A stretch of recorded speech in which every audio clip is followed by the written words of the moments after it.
John.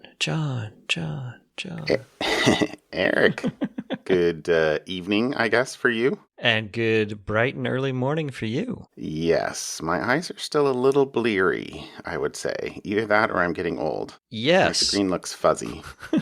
I'm going to go with yes. Two things can be true at the same time. How is Germany? That's true. Germany is awesome. We've had a great time. It's also very, very warm. Yeah, European heat wave or something like that. I've been watching the news. It does not look pleasant. Yeah, at least this hotel we're in at the moment and the hotel we were in last night have air conditioning. But the hotel we were in for a couple nights in Rothenburg, which was a lovely hotel, and they had a marvelous garden, but they did not have air conditioning, and it was very warm. Yeah. Very warm. Yeah. But the building that we were sleeping in was built in like 1160, something like that. And that was because, well, they expanded the wall, and so it had been part of the wall before, and they took and basically built the upper structure, but the lower he called it something, I don't remember what he called it, like was older than that even. Wow. That's been a real eye-opening. We spent I guess not last night, technically the night before, we spent in Augsburg, which evidently is named after Augustus Caesar, and the city celebrated its 2000th anniversary in 1985. Okay. It's different. It's different from the United States. That's for sure. Yeah. And how's the family enjoying being out of the country? Good.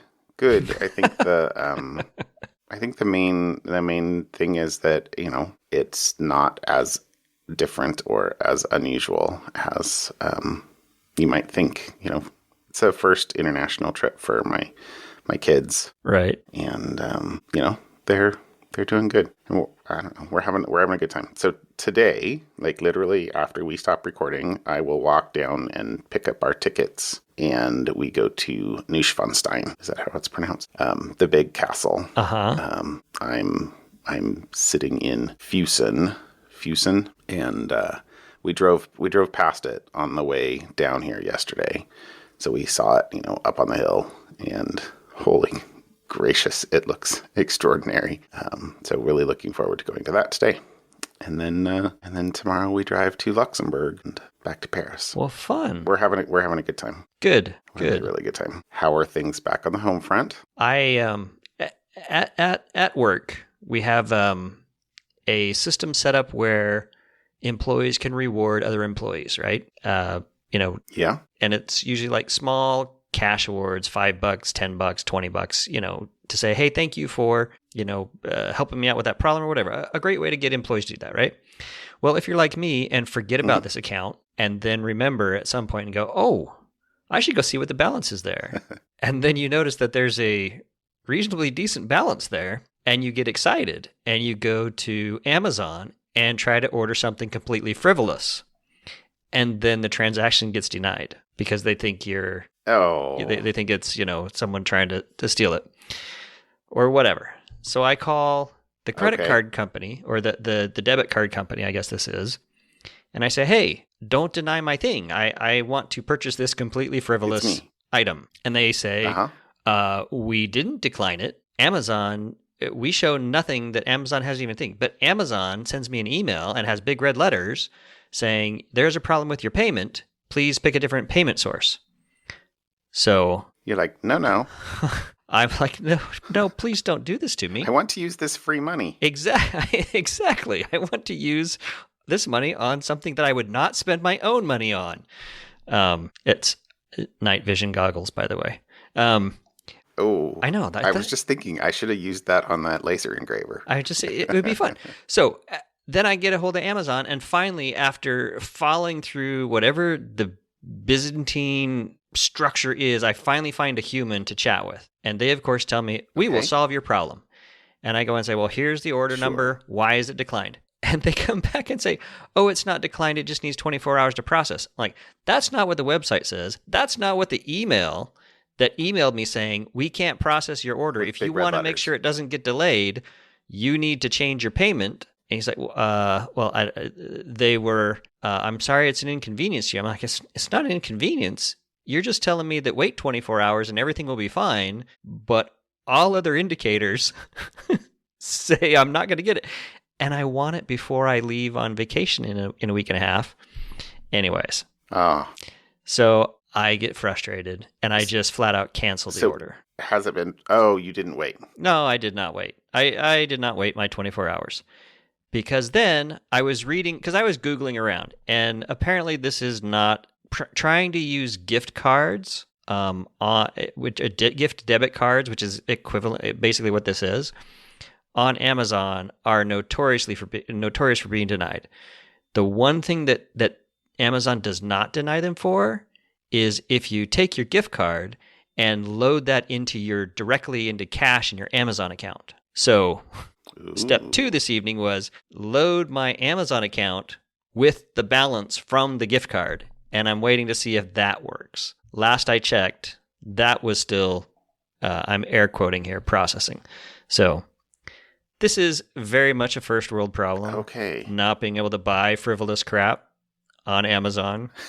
But it is frustrating that I have money sitting there that no one wants to take, and no one wants to take the blame for why they won't take the money. Exactly. Anywho. I have money. I would like to give it to you. Please let me give you money so that I can get whatever it is. In exchange for... Funny. Anyways. So yeah, that was actually everything that I was doing leading up to getting on the call earlier. Right now was trying to get that sorted and figuring out how can I actually get what I want. Anyways. Oh, that is so funny. I'm sorry. I got an email yesterday from the train, because we were on the train from Paris to London next week. Oh no, strike? Evidently there's a strike. Oh no. And it's the email says, your train is currently scheduled to depart as planned, but if you are if you don't want to experience travel delays, you might travel a different day. Something like that. And we don't have a lot of flexibility in our schedule. Right. I guess technically, sure, we can say, oh, whoops, we'll spend another day here or there, wherever. But we laid out all the hotels and how we were going to get from A to B and stuff like that a while back.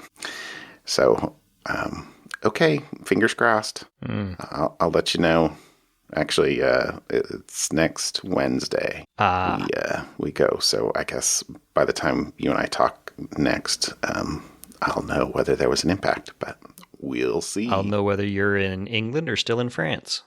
Exactly. All right. Well, I know you are up early, and I don't want to interrupt too much of your vacation, so why don't we jump into topics? I saw you threw something in follow-up. I did, because I think we mentioned this a couple of weeks ago. Yep. This was about the L3 Harris was rumored, at least, to be in negotiations to buy NSO, the Israeli spyware company. Yeah. And evidently the, quote, White House opposition on security grounds seen as fatal obstacle.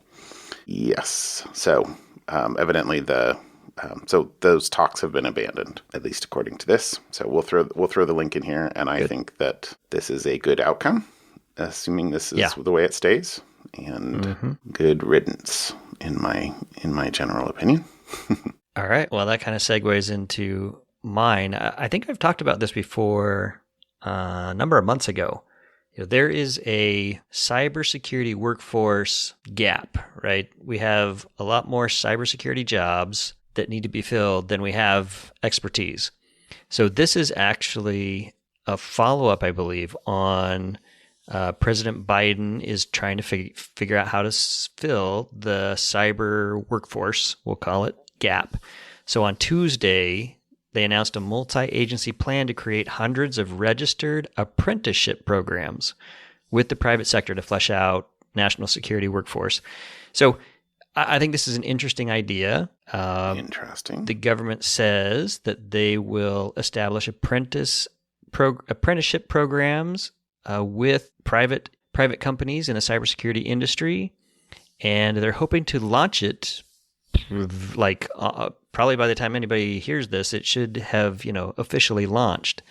There's definitely a lack, and one of the stats they quote in here is months ago there was an estimated 500,000 unfilled cybersecurity positions in the U.S. alone, and today, so that was several months ago. Today, that figure's exploded to more than 700,000, so a 40% increase. Obviously, we've been hearing about cybersecurity attacks every week. That's kind of what we talk about every week in some form or another. So it's definitely good to see some additional work going towards trying to fill that gap and plug that hole. Some of the stuff that I thought was also interesting here was to meet the increased demand for cybersecurity defenders, the country cannot depend on legacy talent pipelines. U.S. official argues, saying that the glut of open job listings provides opportunities to all Americans, but particularly to historically unrepresented groups. And quote, "We're not going to find 700,000 people if we're only looking for white men. It's not going to happen." So I agree. I think there's a lot of possibility here, and I'm looking forward to seeing what happens. There was a group of cybersecurity companies that had attended this White House discussion: Amazon, Google, Mandiant, Fortinet, and then even banks and retailers were there. So that is what caught my eye this week, and hopefully we start seeing some positive progress in that direction. Been hearing about the quote shortage for years at this point. Yep. And sort of seems like a little bit of the definition of insanity. Yeah. And the same old. I think, it's interesting that they're talking about apprenticeship programs. That's a new twist to me. You have to be able to grow people. Yeah. Yeah. You're not going to find people with 3 years of experience. You gotta have areas and places and ways to get that first year of experience. Yeah, exactly. Sort of in the first place. Well, what's on your list? I brought 2 articles that I saw this week. The first, also somewhat follow-up-y in the sense that, malware, ransomware in this case, written in other languages and written in cross-platform languages. We've talked about Go before. I think we might even have talked about Rust before. Mm-hmm. But so this is a third strain of ransomware family written in Rust after Black Cat and Hive.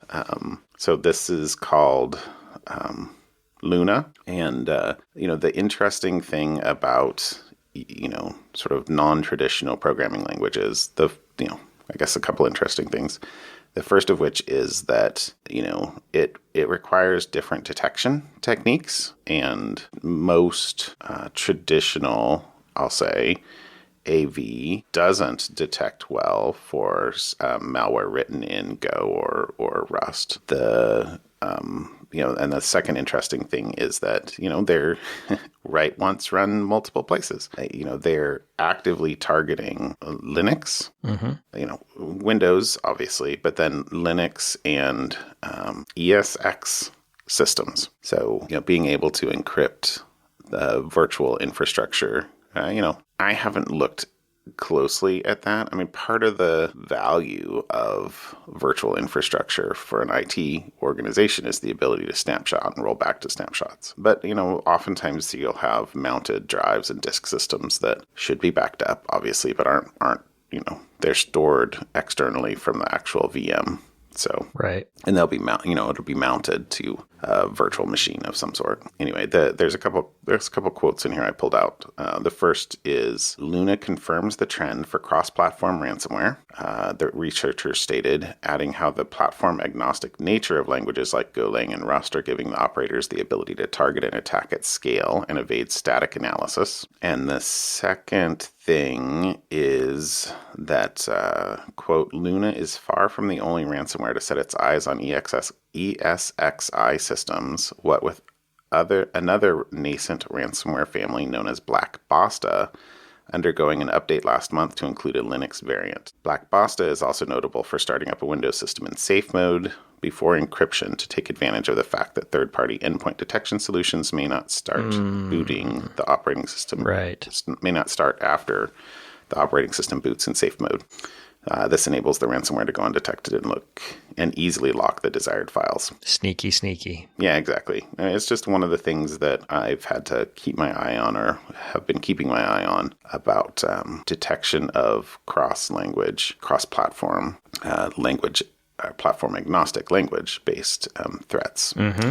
Anyway, I think it's a safe bet that will only increase as especially the use of Go still seems to be on a pretty steep rise. Yeah. Not so much Rust. I haven't seen a ton of Rust, but like this, but Go for sure. Cool. All right.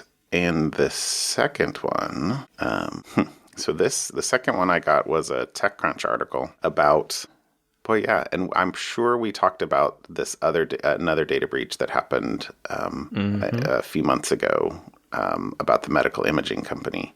This is another medical breach, but it was an attack on a debt collection firm that serves hundreds of hospitals and medical facilities across the United States. So, as you can imagine, especially since, obviously live in the U.S., you have experienced our health system. It is not the best, especially when it comes to billing and Kafkaesque is the way to describe it. There you go. It is. I don't know.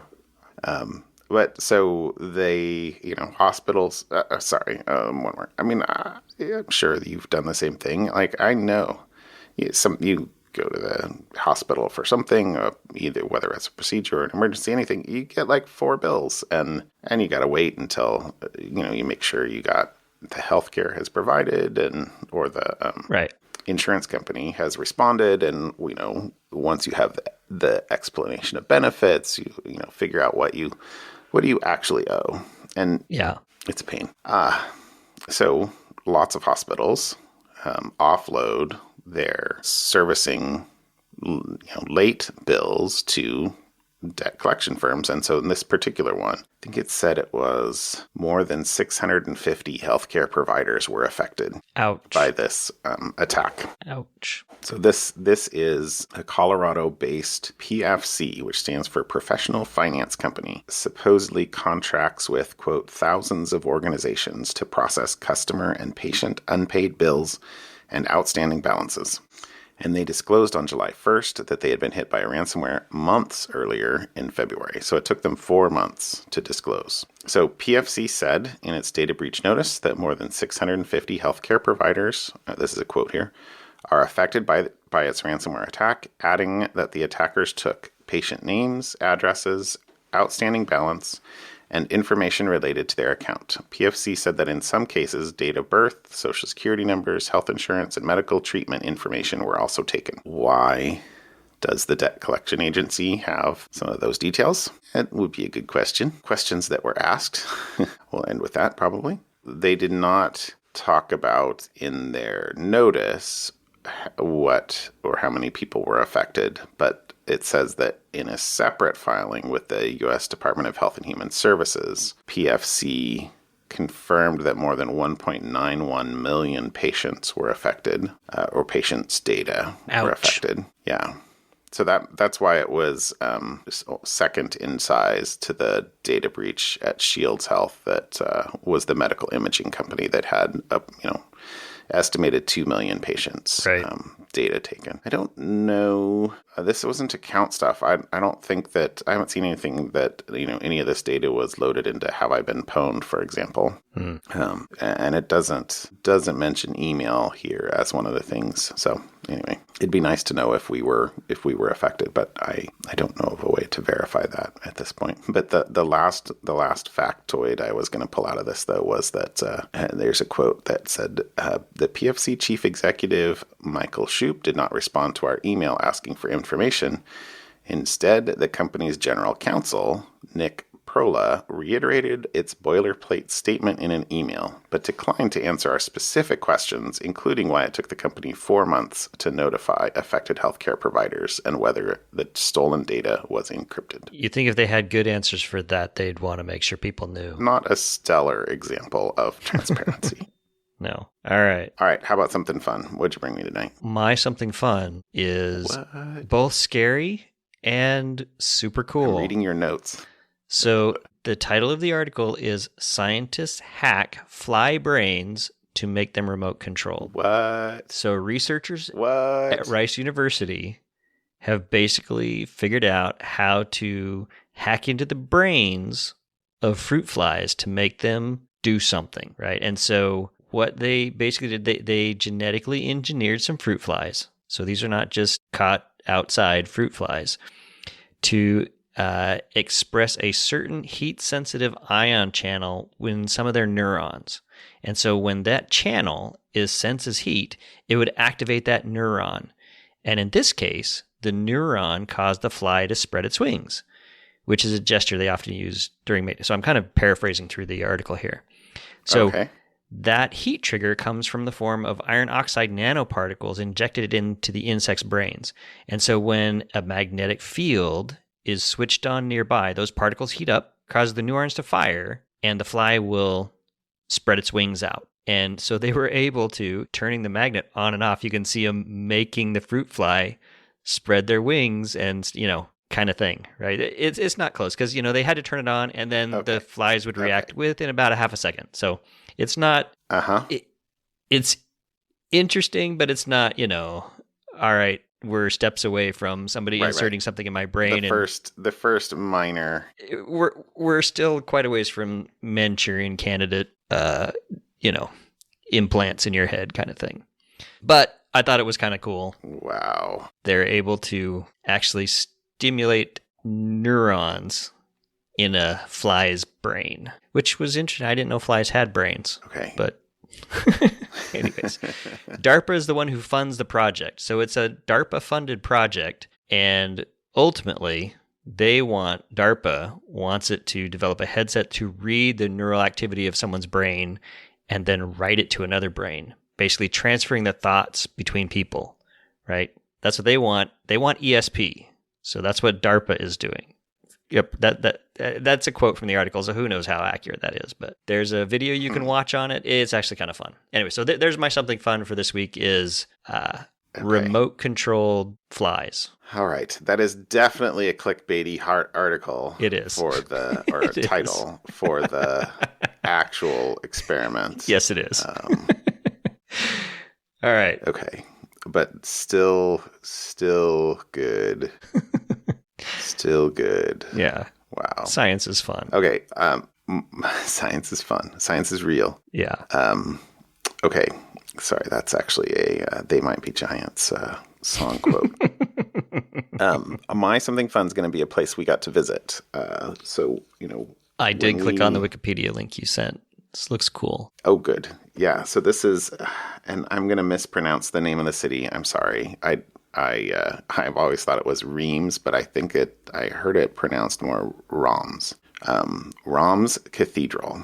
So Notre Dame de Reims or something like that. So Notre Dame is closed, obviously, because they're still, and will be for years, repairing from the fire from 3 or 4 years ago. So we flew into Paris. We tried to stay awake the first day and took a train downtown, just kind of, didn't really do anything major, but did a little boat tour. And we got to walk by Notre Dame. okay, but can't go inside. Right. And then we were, the next morning, we picked up the car and started driving to Germany. And it was about a 6-7 hours drive total, but it went right through Reims. And so my wife was looking at, well, what are things we should see there or on the way? And one of the things that we've been very much enjoying is looking for UNESCO World Heritage sites. Right. We saw like the ruins down in New Mexico when we went for spring break was part of that. Anyway, turns out there is a Notre Dame de Reims, which I don't actually know the relative size of Notre Dame, the famous one in Paris, but this was astonishingly huge and beautiful. And you could go inside. And we took a ton of pictures. This is actually the cathedral where the kings of France were coronated, and have been since the 6th century or something like that, maybe the 8th century. Anyway, a very, very long time ago. And this is also where, I think it was in the 100-Year War, England was in possession of northern France, including Reims, and Joan of Arc led an army to retake the city and actually crown Charles king in Reims. I mean, that was part of it, taking back Reims so that they had the cathedral, so he could be crowned king and blah, blah, blah. So it was stupidly amazing. Gorgeous. And there were a couple statues of Joan of Arc here, and a chapel, I guess, dedicated to her. So, you go into the cathedral, right, between the two big towers, and you can look back at the rose windows and stuff like that. But if you keep going forward, there were 5 little chapels, I guess, with stained glass. Oh my gosh, so much stained glass. I am looking at one of those was dedicated to Joan of Arc. I'm looking at the Wikipedia, all the stain. It just looks absolutely stunning. And I'm just getting the pictures. So I'm sure in real life it was super cool. we took a lot of pictures trying to do it.